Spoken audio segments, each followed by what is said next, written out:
angry because his 3 workers, Shadrach, Meshach, and Abednego, had said no, and the king declared that everyone bow down to the huge statue he made of himself. This is your last chance to bow down to my statue. God is the only one we worship. We will not worship your statue. That's right. We will never worship your statue. Someone tie them up and throw them in the furnace and make it 7 times harder than normal.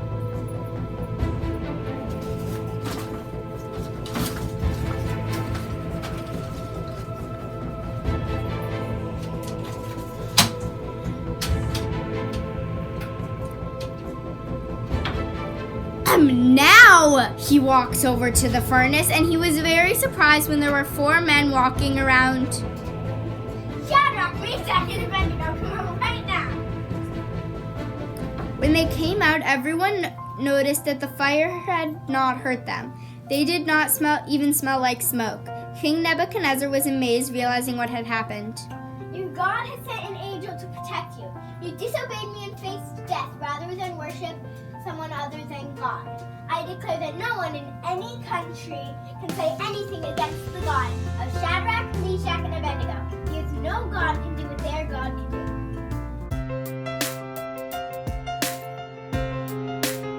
Jesus comes to Jerusalem as king.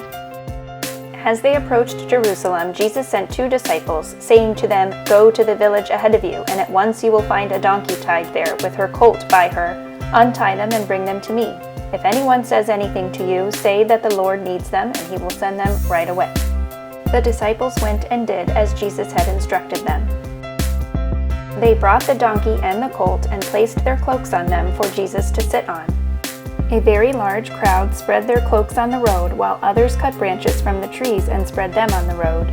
The crowds that went ahead of him and those that followed shouted, Hosanna to the Son of David! Blessed is he who comes in the name of the Lord. Hosanna in the highest heaven! When Jesus entered Jerusalem, the whole city was stirred and asked, "Who is this?" The crowds answered, This is Jesus, the prophet from Nazareth in Galilee. Thanks for watching! Then Jesus stood up, poured water in a basin, and began to wash his disciples' feet.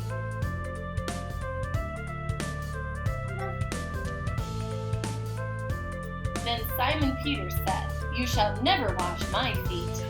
And Jesus answered, "Unless I wash your feet, you cannot stay with me. As I wash your feet, your whole body is clean.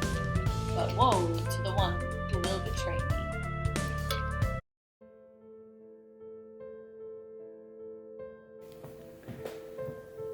Jesus knew his time in this world was coming to an end. He gathered with his 12 disciples to celebrate the last Passover supper together. Take this. This is my body given for you.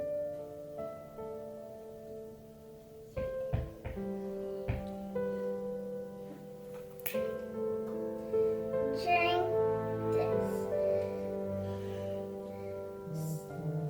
This is my blood for which I must give up so the sins of my people will be forgiven. Soon one of you will betray me.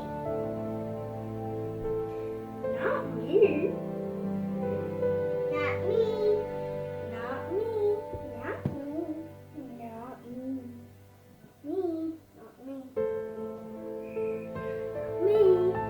Not me. Surely it isn't I you're talking about, Lord. Yes, Judas. You will betray me. Let's get back to eating, shall we?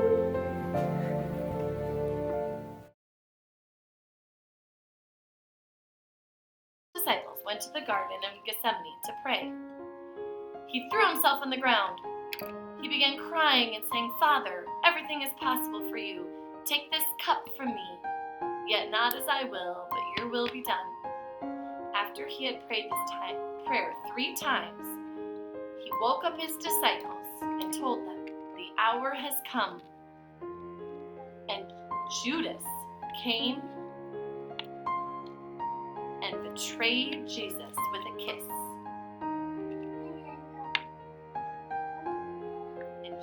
was arrested. They took him to the place called Golgotha, or the skull. They put Jesus on a cross with a crown of thorns on his head. From noon until 3 o'clock, the world was dark, until Jesus cried out, my God, why have you forsaken me?" And Jesus died. The curtain of the temple was torn in two. The earth shook, the rocks